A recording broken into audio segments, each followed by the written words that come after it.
But even the very Son of God, when he hit hard times, needed his friends to be with him. Look at Matthew 26, starting in verse 36. Then Jesus came to them to a place called Gethsemane, and he told his disciples, "Sit here while I go over there and pray." And he took Peter and the two sons of Zebedee with him and began to be grieved and distressed. And then he said to them, "My soul is deeply grieved to the point of death. Remain here and keep watch with me." Thanks, Charlie. Well, I want to start off today by talking about something that we all struggle with from time to time, and that is hunger. How many of you right now are hungry? Be honest. I'm with you because I struggle to eat breakfast on Sunday mornings, especially when I'm about to preach. But I'm not here today to talk about physical hunger. I want to talk about a couple of other things that I hunger for. And the first one is that I hunger for a real and deep connection with God. And that might be something you're like, obviously, Cheryl, you're a pastor, or you're a Christian, like, duh, that's what we're supposed to hunger for. But I do want to just say that that's something that is really something that I hunger for. I'm not just trying to sound like a good Christian. I'm not just trying to sound super pious. It's the truth. I hunger to be closer to God, closer to him than I am. I hunger for thinking about him throughout the day more than I do, being aware of the work that he's doing in me more than I am. I hunger for just wishing that my desires were more formed by him than they are, and more aligned with him than they are. And I also hunger for connection with other people, for relational connection. I've actually been struggling with that recently. I've been feeling more isolated than usual, and maybe this has to do with doing school on top of work and not having a lot of extra space for hanging out with people as much as I'd like. But it also just feels like maybe it's a bad habit that I've kind of picked up since the pandemic, maybe even before that, of just isolating myself more. If I'm being completely honest, I sometimes feel insecure about my loneliness in the sense that I feel like I'm the only one who's feeling lonely, and everyone else has people, and everyone else has, stuff going on, and they don't struggle with loneliness the way that I struggle with loneliness. And in my head, I know that's not true because I know that there are a lot of people out there who also struggle with loneliness and a desire for deeper relationships. Actually, I was talking to one of my besties out in Vancouver, and he's a pastor out there, and he was telling me about how he struggles with loneliness. It just came up in our conversation, and I was like, wow, he would not be someone that I thought would struggle with loneliness. He has a lot going on. And then he was telling me about how he connected with a pastor who's a mutual acquaintance of both of us out there, and they went out for coffee, and that pastor confessed to him that he struggles with loneliness. And again, I was like, wow, I don't think I would have picked up on that if they hadn't been like telling me about that. But also on another level, I'm not surprised that they struggle with loneliness because I know that it's something that touches everyone.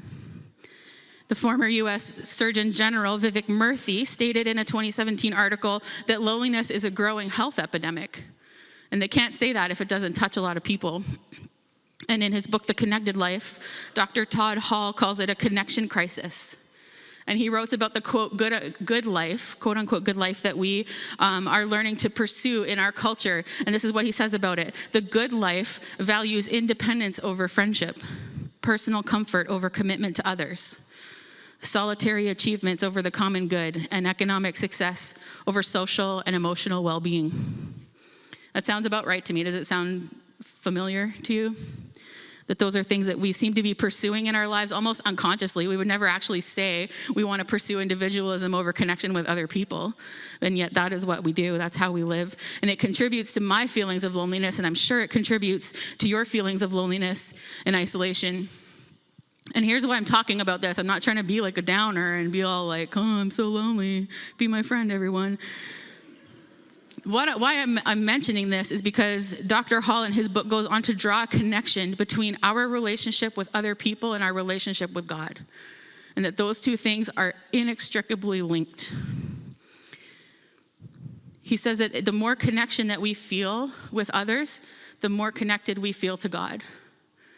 And when we feel disconnected from others, we feel disconnected from God. Hence my hunger for connection with God and connection with other people.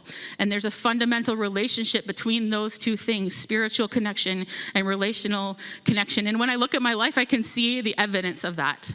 I can see times in my life where when I've been connected deeply with other believers in authentic relationship, that my relationship with God has been life-giving and has felt more real. And the times where I've been more isolated from others are times when my relationship with God has not felt as life-giving, has not felt good, has actually struggled. And even though I know this to be true in my life, I still tend to just try to do it on my own. I still try to just be like, I'll just work harder. I'll just do it, I'll figure it out. I'm not good at doing life alone though. At least not in the ways that really matter. And I've gotten really used to trying, and that's unfortunate. And I wonder how many of you can identify with what I'm sharing right now. And I'm not going to ask you to raise your hands. Some of you are. Thank you for your vulnerability. But I know that there's people here who are listening who also struggle with that. And so today I'm going to do some brief preaching about neighborhood groups and why we are planning neighborhood groups will meet the needs of that loneliness. Hopefully, that's what our hope is. And so I'm going to invite you to come on this journey with me this morning. And it's only going to be brief because I'm really trying, friends, to preach a shorter sermon, but I can make no promises. And so I'm gonna try to preach a shorter sermon so that we have more time for question and answer about neighborhood groups at the end. So let's get into it. I'm forming this teaching into 3 parts, just so if you want to follow along. I was reading an article this week by John Wimber, who is the founder of the Vineyard Church movement, or one of the founders. And in the article, it mentioned how he taught that if you want your community or your church or yourself even to pick anything up off the pages of Scripture and to bring it to life within your community, you need a theology, you need a model, and you need a practice. Theology, model, practice. And so that is how I'm forming this teaching today. And so we are going to start with theology. And everyone has a theology, and our theology impacts our lives in practical ways, whether or not our theology is about God or about something else. And I hope that we have been building a strong theological case, a strong biblical case for why neighborhood groups are so important. We've been teaching about that over and over and over again over the last months. And I invite you to pray along with me that we would develop this theology of gathering in smaller communities so that we can have it positively impact our day-to-day lives and so that we can feel that connection to God. And so because we're talking about theology, we have to start with God, and we're going to start right in the beginning of the Bible. And I'm just doing like a bird's eye overview, but let's look at Genesis 1:26 together. We're introduced here as God is an us. It says, "Then God said, 'Let us make mankind in our image, in our likeness, so that they may rule over the fish in the sea and the birds in the sky, over livestock and all the wild animals, and over all the creatures that move along the ground.'" And the us that we see in this verse is, of course, referring to the Trinity. It's the concept that God is one being that exists in 3 persons. And of course, it's much more nuanced than that, and I don't have time to get into the doctrine of the Trinity. But for our purposes, let's focus on the fact that God exists in perfect community, in life-giving, mutual, unified community. And we humans, being created in his image, in the image of God, made to reflect God here on earth, are also created for that. And God solidifies that teaching in the next chapter in Genesis 2:18, where after he puts Adam into the garden, and Adam's the first human, and he places him in the garden, and he's like, "Okay, get to work, Adam." He realizes Adam's alone, and he says this, "It's not good for man to be alone. I will make a helper suitable for him." Now, often we talk about this verse in the context of marriage, and that's not wrong because God addresses that human need by giving Adam his wife Eve. But God I think was pointing here to a deeper need for human connection than just a marriage relationship. That all of us, whether we're married or not, need to have that connection. God knows that we need others to grow. There's scientific studies that have been done on young kids and how if they don't have human connection when they're developing in those early years, it affects them negatively. It's really, they don't develop properly, and that continues all the way to be important all the way into adulthood. God knows that we need others, and throughout the rest of Scripture, he builds a case for how human connection benefits our relationship with him.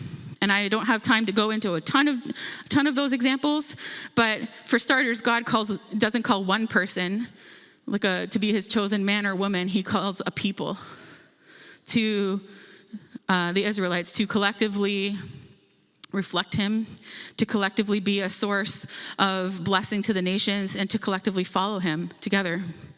In Exodus 17, we read this cool story about the Israelites in the wilderness, and they're attacked by the Amalekites, by a nation that was around them. And Moses goes up on a mountain overlooking the battle that was ensuing, and he's praying and he's raising his hands because that's the Israelite posture of prayer. And so he's got his hands raised and he's praying. And as he prays with his hands raised, the people of Israel prevail in their battle against the Amalekites.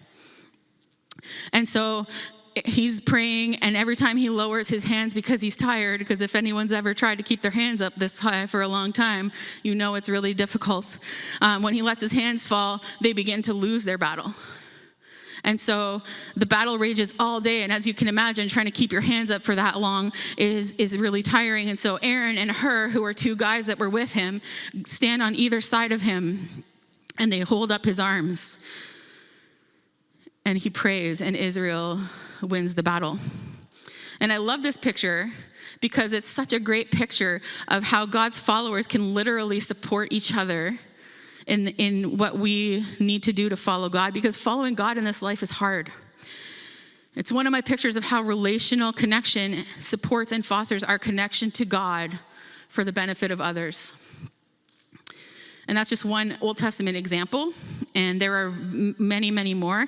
But we're going to fast forward now, for the sake of time, to the New Testament and look at the life of Jesus. And you've probably heard me say this before, but Jesus was always either coming from a meal or going to a meal, hanging out with people all the time. He was in relationship and pointing others to God a lot. And when we look at Jesus' life, he almost always has his disciples with him as well, except for the times when he sneaks away to pray. But even the very Son of God, when he hit hard times, needed his friends to be with him. Look at Matthew 26, starting in verse 36. Then Jesus came to them to a place called Gethsemane, and he told his disciples, "Sit here while I go over there and pray." And he took Peter and the two sons of Zebedee with him and began to be grieved and distressed. And then he said to them, "My soul is deeply grieved to the point of death. Remain here and keep watch with me." It's another compelling example of the power of community. The Lord Jesus Christ himself, when he was in the Garden of Gethsemane, when he knew he was about to go to the cross and he was struggling with that destiny, he was struggling with obedience, he needed his people to keep watch with him. He needed the Son, even the Son of God, needed people to support him in prayer as he prayed to God for the strength to do what he needed to do.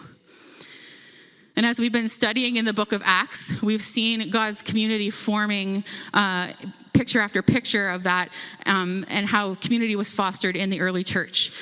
The Spirit of God worked among them, and then that community that they built became a force that propelled Christians into the world to preach the gospel boldly and to do that in word and in deed.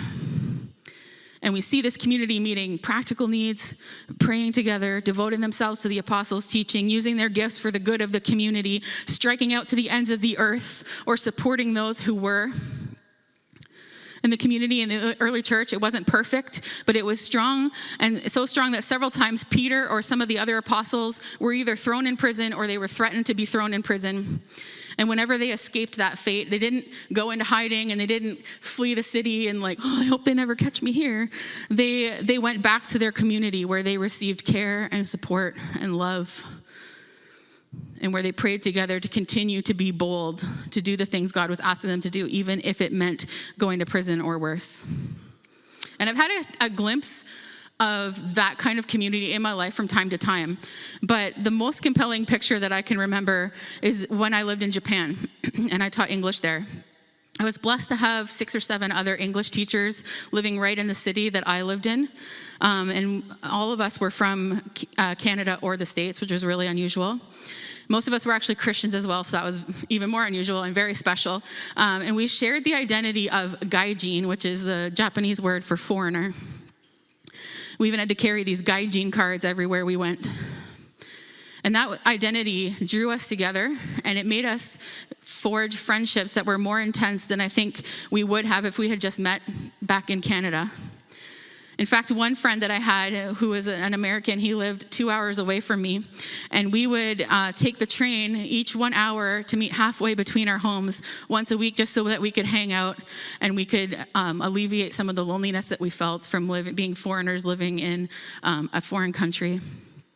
And I remember commenting to him once that, like, back home in Canada, I would never see, if I lived 2 hours away from someone, I would never see them once a week. They would be lucky if they saw me like once a year. But somehow that was so important to do in Japan. And so I was reflecting on the experience of this tight-knit community that I had with this shared identity, this group of gaijin. They were a lifeline for me because when I went to Japan, I had no idea what I was doing. I had no clue. I couldn't speak Japanese. I didn't know what kind of food they ate, aside from sushi, and I don't even like sushi. So, I don't know. I didn't know what to do. And I had never lived alone, let alone starting to live alone in a foreign country where I was surrounded by people, but I've never felt so lonely. And I had no idea what food to buy in the grocery store because it's all written in Japanese. I was like, I don't know what this stuff is. It's just in a package, it's like grocery roulette. And so my foreigner friends who had lived there longer than me came to my rescue. And they let me hang out with them probably more than they preferred because I was an extrovert and not all of them were. And they showed me around the grocery store and they were like, this is what you want to buy and maybe stay away from this if you don't like fish so much. They helped me to communicate when I needed to. They taught me how to get around on the trains. They helped me understand what was happening. Literally on a daily basis, there's always a moment where I was like, what's going on right now? And I usually just texted one of my friends and he was like, oh, that's what that is. And occasionally we would do things to remind ourselves of home, like celebrate Canadian and American Thanksgiving. And even one night I was driving with a friend who late at night, and in Japan they drive on the left side of the road, but no one was on the road, so we drove on the right side of the road for just 30 seconds. We were like, we're in Canada, and then we went back on the left side of the road because we are also trying to be law-abiding citizens in a foreign country. And so we had moments where we reminded each other of the comfort of home. I had another friend who taught in Japan, but she was in a more remote part of Japan, and she was the only foreigner in her town. And she didn't have people to show her the ropes and teach her anything. She had to navigate all of that herself. And she stayed there for over a year. And I have no idea how she managed it. Because if I had not had the people that I had in my life in Japan, I would have been on a plane home so fast. I had an open-ended return flight. I would have been home so fast. If I didn't have my community, I needed them. I needed those people in my life to show me how to live. And maybe I'm idealistic, but I'd like to believe that kind of community that I experienced in Japan, but also that we see in the Bible, is possible here and now. Do you think that it is? Do you agree with me? Good, I'm glad to hear it. We have that kind of community. We need that kind of community that allows us to share the identity of Jesus followers living in a culture that's becoming less and less welcoming to the ways of Jesus, and teaching each other how to live and supporting each other as we struggle. I do believe it's possible. It's uncommon, but it's possible. We have to contend for it. We have to fight for it. We have to sacrifice for it. John Mark Comer writes, for those of us who desire to follow Jesus, here is the reality that we must turn and face. If we're not being intentionally formed by Jesus himself, then it's highly likely we are being unintentionally formed by something else. We are meant to be becoming like Jesus in this world. And there are ways that we are not allowing God to form us to be more like Jesus. Maybe we're ignoring him. Maybe we're refusing to listen. And as he calls us to a different way of living, to the kind of life that we were designed to live by the Creator who made us and knows us. And so we need each other to help us see our blind spots, to give us the strength to do the things that are hard, that we know we need to do, and to hold our arms up when we get tired.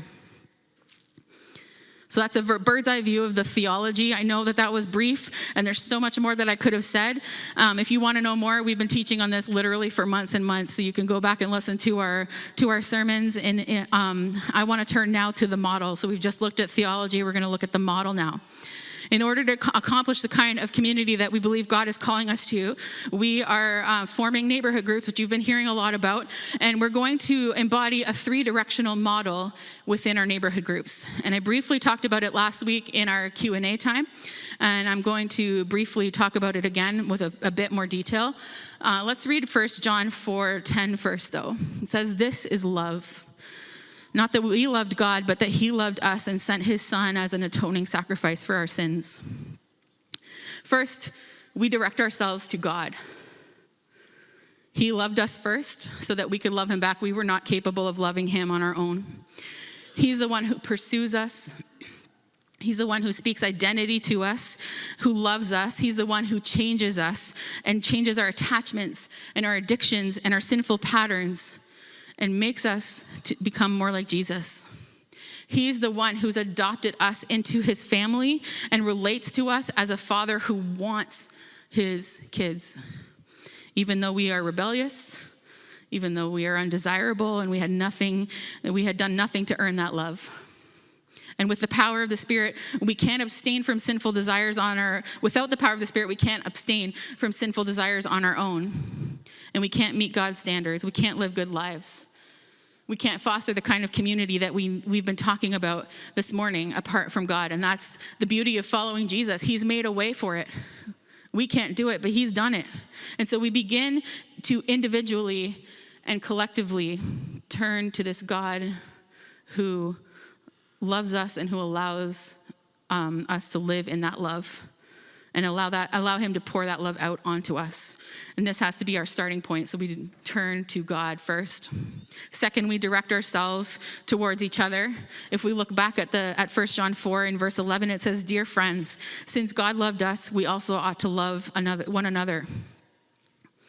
The natural tendency of the church in Acts was to gather intentionally and purposefully. They had become increasingly captivated by the love of God that he'd lavished on them, and they began to love one another with that same love. And they gathered together to remember, not just because they were friends, not just because they wanted to have a barbecue, but to do life together, to be vulnerable with their needs, to share with each other, to help each other, and use their gifts for the good of others. It was the way discipleship happened. Just like when my friends in Japan had to teach me how to live, new believers that were added to the numbers of the early church needed to be taught how to live this new way of life that they had entered into. And so they entered into relationships where they did life together and taught each other how to live. One example of that is in Acts 18, which we're going to get to soon in our Acts series, where a young man named Apollos, he doesn't know the whole gospel, but he's a gifted preacher, and he starts to preach. And Priscilla and Aquila hear him, and they realize that he doesn't have the full gospel. And so they invite him into their home, and they start to mentor him, and they teach him the full gospel, the details that he was missing. And then eventually Apollos becomes a missionary alongside Paul, doing the work of the Lord in the known world. And so the kind of community that we're aiming for is all of these things, that as we gather, there are people that are going to be on this across the whole spectrum of believing in Jesus, whether they are just exploring who Jesus is. You know, maybe they've heard about him and they're interested and they just want to know. And maybe there's people that are going to be in the same group who've been a Jesus follower for decades. And then anything in between. That's our hope. We are praying for intergenerational and intercultural groups, for connections to be made among age groups and among cultures. We are praying that children would be encouraged to flex their faith muscles and participate in the groups in the capacity that they can. To know that they're part of the community of believers, a valuable part of the community of believers, and have the opportunity to contribute to the group meaningfully. And we hope that by building into each other and encouraging each other in these communities, that we see deep relationships happening between each other and also with God. We need those deep relationships with each other. So we turn to God and we turn to each other. And then in 1 John 4, verse 12, it says, "No one has ever seen God, but if we love one another, God lives in us, and his love is made complete in us." And so our practice of loving one another is a powerful testimony to those who don't know God. And so as we turn to God and we turn to others, we also direct ourselves outward to love those who do not yet know God, to our neighbors, so that they may see God through the love that we extend to them. I have a friend in Ontario whose church practices similar groups to ours. They call them missional families. And he and I were talking about these groups a couple summers ago when I visited him and his wife. And he told me about one guy in one of their groups that came, he didn't know Jesus, but he was coming, just had been invited and was coming to hang out. And at one day he came to the group and he just declared to the whole group, "I like your God better than my God." Everyone follows and worships something. And everyone has some sort of God in their life. And through our love, we are hoping that we are able to introduce God to our neighbors, to this God of ultimate love who wants them to know him and who wants to know them. And so we're calling our groups to prayerfully identify a need that God is calling them to meet in their neighborhood. It's hopefully something that's right in the neighborhood, but it doesn't have to be. Last week in the Q&A, we mentioned Alpha, that groups can participate in serving at Alpha. That's just one option. You can also participate in partnering with an organization that's already doing work in the community. We strongly believe that God is going to lead each group to a ministry in their neighborhood that's going to be allow them to reach their neighbors for the gospel, with the gospel. And we're not going to be prescriptive on what that needs to be, but we are going to ask that each group do something. And so that's our model, turning to God, turning to each other, and turning to others. And so we've done theology, we've done the model, and let's turn to practice. This is going to require reorienting in our lives, reorienting of our priorities and our preferences in order to move to the formation from the outside, from the peripheral of our lives to the center. And commitment to long-term, deepening, loving relationships is the context and the crucible in which spiritual formation happens. Again, from Dr. Todd Hall in his book, The Connected Life, our society is losing the structures that it once had for bringing people together. Individuals participate less in long-lasting communities, socialize less, and trust less, while placing more emphasis on individualism and materialism. That's the culture that we live in Canada here, and so it's going to feel weird. Because all of us are to one degree or another influenced by this culture around us, and we'd rather do the comfortable thing and maybe not join a neighborhood group because it's easier. Maybe even it feels safer. I don't have to be vulnerable to anyone if I don't join a group. I don't have to put myself out there and risk anything if I choose not to join a neighborhood group, and I don't want people to know the struggles that I'm actually struggling with. I don't want to stretch outside of my comfort zone. It's going to be hard, but it's going to be good. Jesus had 12 disciples following him, and they were a community of sorts, but they were also human, and so they didn't always get along. And they were almost sometimes clamoring over each other to see who was the greatest and arguing with each other. But after Jesus rose from the dead and ascended into heaven, they turned to each other for support and spurred each other on as they did the mission that they had to start the early church. And so this is what we want to see in our church. This is what we want to see. Maybe we won't always get along. Maybe our humanity is going to get in the way sometimes. Maybe it is going to be uncomfortable. But as we practice this, as we contend for these types of community, as we allow the Spirit of God to work in us, we can become the kind of community we all yearn for that we were all created for, and that will help us grow closer to God. There are risks, friends. Yes, there are. But friends, I also believe that there are so many benefits to this group. And so here's what I'm learning. We are loved into loving. Fully engaging in relationships is the way that we experience deeper meaning, deeper transformation, and how we grow in the image of Jesus. When we share our lives and we share our struggles and we share our joys with each other, we're able to express God's love to each other. We're able to receive and experience God's love in a way that we would not experience and receive on our own. Just a few weeks ago, I chatted with someone in these very pews after church. And she was sharing some things that she was struggling with in her life. And then I shared some things that I'd been discovering and struggling with in my own life. And we ended up praying for each other. And it was a balm for my soul. And I hope for hers as well. You know, her prayer was more profoundly impactful for me and demonstrative of God's love than she probably realized it was. And to me, although I struggle with all the temptations I listed and all the reasons why it's more comfortable not to join a neighborhood group, that experience with that woman a few weeks ago, that interaction was a foretaste of what we're going to gain by doing these groups. Profound and unexpected examples of God's love embodied by the people in our groups, not just for each other, but also for our neighbors. And I want to close right now with this prayer from Ephesians 3. I read it last week as benediction, and this week I want to pray it over us as we close. And I'm going to read it from the Message version, because I just feel like there's some powerful wording in there. And so I'm going to pray this over you and over the groups that are going to be forming in the next couple of weeks. So this is what we're asking God for.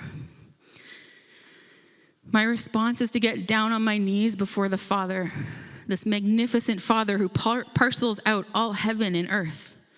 I ask him to strengthen you by his Spirit, not a brute strength, but a glorious inner strength, that Christ will live in you as you open the door and live in him. And I ask him that with both feet planted firmly on love, you'll be able to take in, with all followers of Jesus, the extravagant dimensions of Christ's love.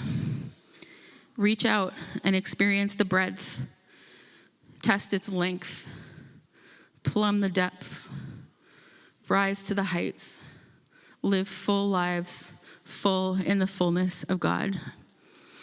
Amen.